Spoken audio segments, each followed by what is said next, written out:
పెద్దలందరూ వచ్చారు, అందరికి కృతజ్ఞతలు మీరు వచ్చిన దానికి. జగన్నాథ్ ఇక్కడ వాళ్ళ సార్ వచ్చారు, మరియు పెద్దలందరూ ఉన్నారు. మీరందరూ విన్నపం ఏంటంటే, రథం కదులుతుంటే చీపురుతో ఫస్ట్ ఒక చిన్న కార్యక్రమం ఉంటుంది. ఆ యొక్క జగన్నాథుడి కోసం స్వయంగా రాజే వచ్చి హరే కృష్ణ ఈ రథాన్ని లాగుతుంటే ఆ సమయంలో మనం దేన్ని స్మరించాలి, ఈ విషయాల గురించి మనం స్మరించాలి, దాని గురించి కొంచెం ఈ రథయాత్ర మొట్టమొదటిసారిగా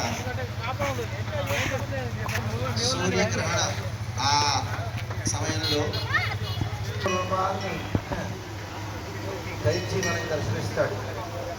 అయినా కృష్ణుడు ఈ జగన్నాథ రూపంలో ఎట్లా ప్రత్యక్షమయ్యాడంటే అంటే ద్వారకలో కృష్ణుడు నిరంతరంగా ఏం చేసేవాడంటే, ఎవరెవరో ఏదో చెబుతారు, ఆ కృష్ణుడు రాజధాని వెళ్ళాడు, ఆ భగవంతుడిలో కూడా కన్నీళ్ళు ఇచ్చే శక్తి ఆ భక్తిలో ఉన్నది.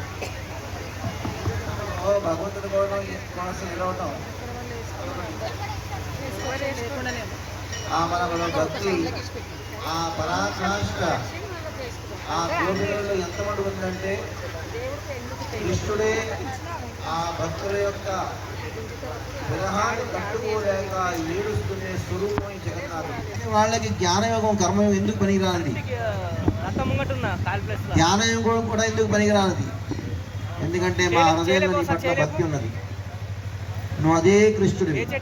అయినా నీ ఏ అవతారంలో వచ్చావు, ఐశ్వర్య రూపంలో వచ్చావు, ఒక రాజుగా వచ్చావు, కాబట్టి రాస క్రీడకి ప్రేమలీలకి ఈ అనుకూలమైన స్వరూపం కాదు. ఈ ఐశ్వర్యం అనేది ప్రేమకి అనుకూలమైన స్వరూపం కాదు అని చెబుతూ శ్రీమతి రాధారాణి ఏం చేసిందంటే, ఆ కృష్ణుడు చేయబట్టుకొని కురుక్షేత్రం నుంచి బృందావన దానికి లాక్కుంటూ వెళ్ళింది. అదే రథయాత్ర.